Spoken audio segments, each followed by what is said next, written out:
विश्व के सभी मेरे साथियों को राजरत्न अंबेडकर की ओर से जय भीम, नमो बुद्धाय। द अनटोल्ड अंबेडकर के 9वें भाग में आप सभी लोगों का स्वागत है। इस भाग को शुरुआत करने से पहले मैं कुछ स्टेटमेंट्स मोहन भागवत की और आरएसएस की पाश्चजन्य की स्टेटमेंट्स आपको बताना चाहता हूं। मोहन भागवत एक कार्यक्रम में कह रहे थे कि डॉक्टर बाबा साहब अंबेडकर और आरएसएस के संस्थापक के बी हेगड़ेवार, केशव बड़ीराम हेगड़ेवार, ये शरीर से अलग अलग थे लेकिन आत्मा एक ही था। पाश्चजन्य की मैगजीन कहती है कि बाबा साहब अंबेडकर आरएसएस के कैंप में आकर बैठा करते थे और आरएसएस का गुणगान गाते थे। तो चलिए आज आरएसएस के बारे में जानते हैं। आरएसएस के बारे में जानना है तो आपको पहले कांग्रेस के बारे में जानना होगा। कांग्रेस की स्थापना हुई 1884 में।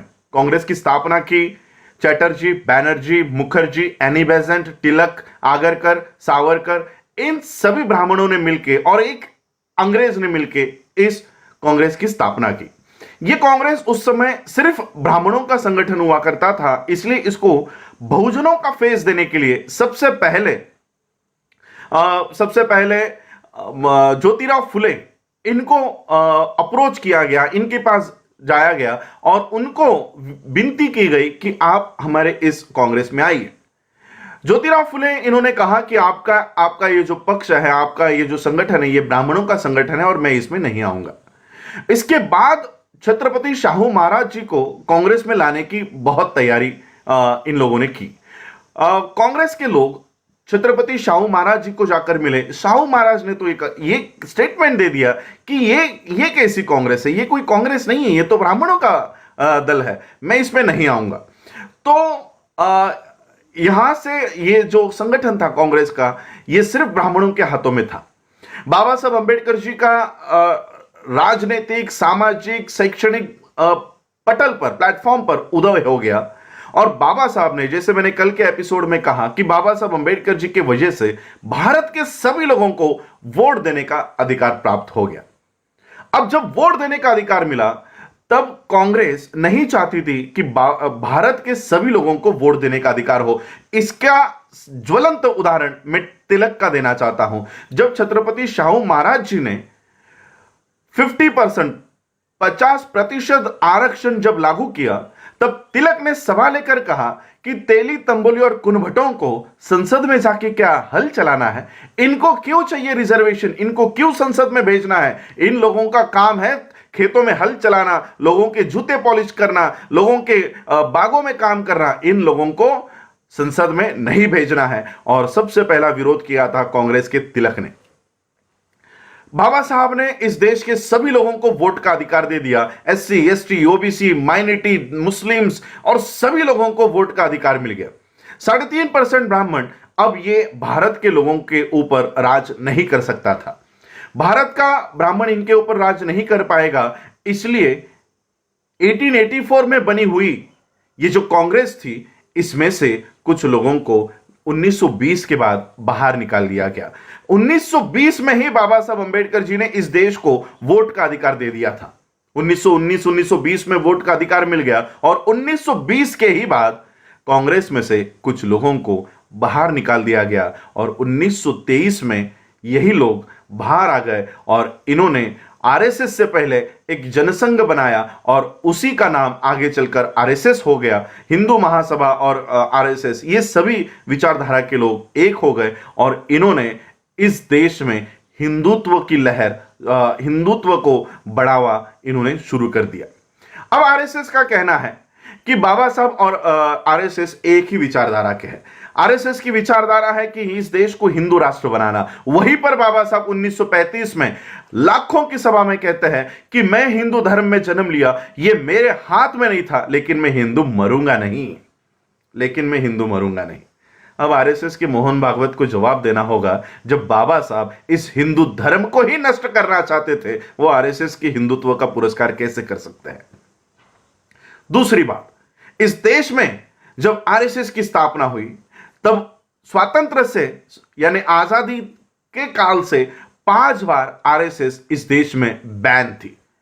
5 बार इसको आतंकी संगठन के नाम से जाना गया था और आरएसएस का कहना था कि इस देश को हिंदू राष्ट्र बनाना है। वहीं पर बाबा साहब आपने 8वें राइटिंग एंड स्पीचेस के वॉल्यूम में लिखते हैं कि इस देश को अगर कोई हिंदू राष्ट्र बनाना चाहता है तो हर एक भारतीय ने इसका विरोध करना होगा, और जैसे ही ये देश अगर हिंदू राष्ट्र बनता है ये सबसे सबसे खाई में ये देश चला जाएगा, इसलिए हमको हिंदू राष्ट्र इस देश को बनाने से रोकना है। दूसरी तरफ मोहन भागवत जी इस देश में राम राज्य लाने की कोशिश करते हैं, राम राज्य लाने के लिए इस देश में काम कर रहे हैं। और वहीं पर डॉक्टर बाबा साहब अंबेडकर अपने दूसरी प्रतिज्ञा में कहते हैं कि मैं इस देश में राम को कभी भगवान नहीं मानूंगा और कभी उनकी पूजा नहीं करूंगा। अब मुझे बताओ मोहन जी, बाबा साहब आपके राम को ही इस देश से तड़ीपार कर देते हैं, वो बाबा साहब आपका राम राज्य कैसे ला सकते हैं? और कई सारी बातें हैं जहां पर बाबा साहब और आरएसएस की विचारधारा एक नहीं हो सकती, बल्कि मैं आप लोगों को यह बताना चाहता हूं कि आरएसएस की स्थापना ही बाबा साहब को रोकने के लिए कर दी गई थी। 1920 से ही बाबा साहब अंबेडकर जी ने अपनी खुद की एक सिक्योरिटी फोर्स बनाई थी, अपना सुरक्षा दल बनाया था, और उस सुरक्षा दल का नाम था समता सैनिक दल। इसके एस्टैब्लिशमेंट 1927 में हो गई थी, लेकिन उससे पहले ही बाबा साहब अंबेडकर जी ने इस सुरक्षा दल का निर्माण करना शुरू कर दिया था। और इसी सुरक्षा दल को देखते हुए आरएसएस का हेगड़ेवार कहा करता था कि देखो, बाबा साहब अंबेडकर जी जैसा सुरक्षा दल हमको बनाना है, और बाबा साहब के समता सैनिक दल की ओर यह उंगली दिखाकर कहा करता था कि इस तरह का संगठन हमको तैयार करना है। बाबा साहब अंबेडकर जी इस देश में जो क्रांति, सामाजिक क्रांति ला रहे थे, उस क्रांति को रोकने के लिए आरएसएस की स्थापना हुई। यहां तक कि बाबा साहब ने जो संविधान इस देश को निर्माण करके दिया, दूसरे दिन 26 जनवरी 1950 के दूसरे ही दिन यानी 27 जनवरी को दिल्ली में आरएसएस ने संविधान की प्रतों को जलाया।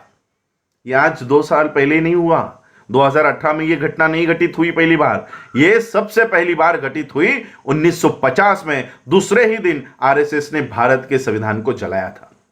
आज भी यह आरएसएस यूनाइटेड नेशंस के आतंकी संगठनों में एक प्रमुख संगठन है।